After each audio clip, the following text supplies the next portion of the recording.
Então, dando continuidade aqui, cara. Vocês me desculpem já, porque eu não sou especialista em edição, então eu vou gravando os vídeos aqui, eu não tenho conhecimento e nem tempo para ficar editando, então vai sair atropelado umas coisas por cima das outras, tá? Na hora de subir lá pro YouTube, talvez eu tente cortar alguns, mas vai indo dessa forma, pessoal. Então, assim, continuando aqui sobre os motivos que me fizeram escolher, né, por esse carro, cara. Como eu já falei, os custos de manutenção deles são bem altos. Manutenção preventiva e corretiva são mais altos do que o normal, bem altos.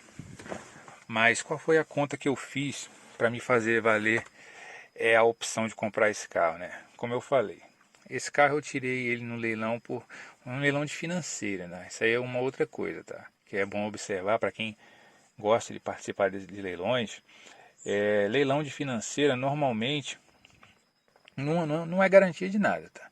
Mas normalmente tem menos problema do que um leilão, por exemplo, de seguradora ou um leilão geral. Porque o leilão de financeira é normalmente o cara que compra o carro e o cara que não dá conta de pagar, e aí o banco vai, entra com reintegração de posse e toma o carro de volta.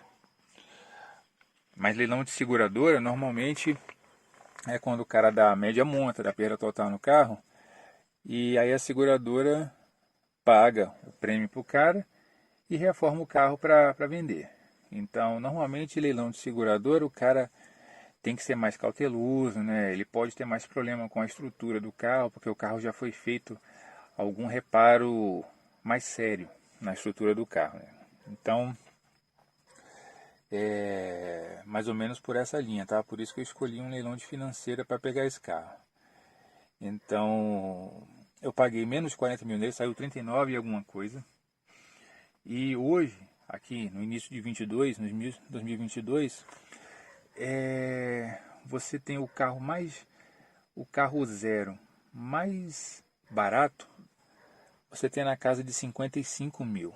Um Gol 1.0 hoje, básico, está na casa de 65 mil. Então, assim, a conta que eu fiz foi essa. O que esse carro me proporciona, né? Eu que sou um cara que gosta de mecânica, de engenharia, né? Que conhece um pouco, não conheço bastante, mas eu estudo bastante sobre essa mecânica. Então, a gente consegue entender o que tem debaixo desse capô, né? É o motor 2.0 TSI junto com esse câmbio DSG de dupla embreagem, banhada a óleo.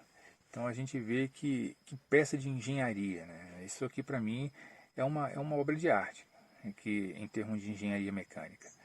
E foi uma das coisas que me fez escolher dar o lance para comprar esse carro. Os custos para você fazer a manutenção corretiva, né, de reparar e deixar o carro em condições boas de rodar, os custos, quando você soma o valor que eu paguei no carro mais o que eu já gastei nele, ainda não chega no valor de um carro zero popular, né? Ainda não chega nos 60, 65 mil. Então, e mesmo se chegasse, mesmo considerando, vamos imaginar uma situação hipotética, que eu tivesse gasto nesse carro os valores para chegar junto, para equiparar a um carro popular de 1.0, ainda esse carro teria um custo-benefício muito maior, porque você tem um motor mais potente, você tem um nível de conforto que você não vai conseguir encontrar num carro popular 1.0. E quando você anda nele, você vê que é, assim, é basicamente um nível acima. E é o que ele é, né? É um nível acima. É um patamar acima no carro popular. Você tem as peças, né, de borracha, as buchas, né, as partes móveis, né, chama do carro. Você vê que ele te proporciona uma direção muito suave, muito silenciosa. Um carro desse com 111 mil rodados, ele não bate nada, não faz barulho.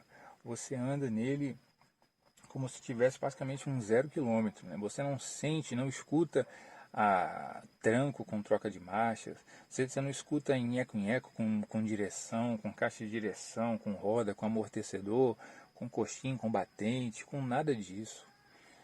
Então, falando em termos de mecânica, em termos de custo-benefício de valores, né, pelo que você gasta, Mesmo que o que eu tivesse gasto nesse carro para deixar ele em condições de rodar fosse equiparado a um carro zero, um popular, eu ainda preferiria o Jetta, pelo nível de conforto que ele dá, pela potência, né, cara? Pô, o cara que começa a andar num carro com torque bom, o cara não quer saber de outra coisa, né?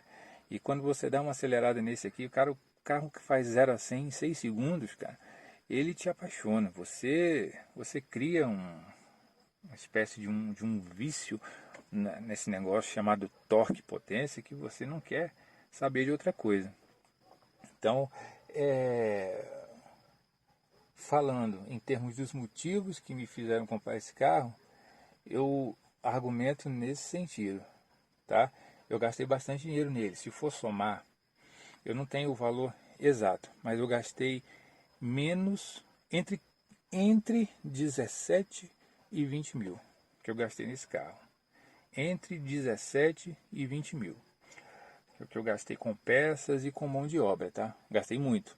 Provavelmente a pessoa que escolher um carro desse não vai gastar tanto quanto eu gastei, porque esse meu carro ele tinha muito BO. Tinha muito BO. Quando passei o VCDS pela primeira vez apareceu 18 códigos de erro.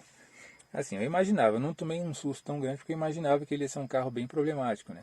Esse carro, as pessoas que têm, né, carro, 90% delas não fazem manutenção preventiva. Então é um carro que o cara só quer pisar e abastecer. Só quer pisar e abastecer. Raramente olha o óleo do motor. Muito menos o fluido de arrefecimento. Quando o cara bota água de torneira, né, no fluido de arrefecimento ali no lugar da água. Você condenou sua bomba d'água. Não, essa é uma outra observação, tá? O pessoal já deve ter conhecimento disso, mas não se põe água de torneira no arrefecimento de um motor turbo, especialmente desses TSI aqui. Em carro nenhum, né? Em carro nenhum. Tem um outro Classiczinho nosso ali que eu também não boto água de torneira, sempre na base do fluido de arrefecimento. Mas então, sim, pessoal, vou encerrar isso daqui, mas vamos continuando falando outros vídeos, tá? Eu vou dar mais opiniões aí sobre o que eu estou percebendo, sentindo do carro, e vou falar também um pouco mais da minha saga, do que eu tive que reparar nele, né? Vão ser vários vídeos, né? Vou comentar várias coisas, porque não foi pouca coisa que eu tive que fazer nesse carro para ele ficar do jeito que eu gosto, não, tá? Foi muita coisa, mas aí a gente vai falando de pouco a pouco.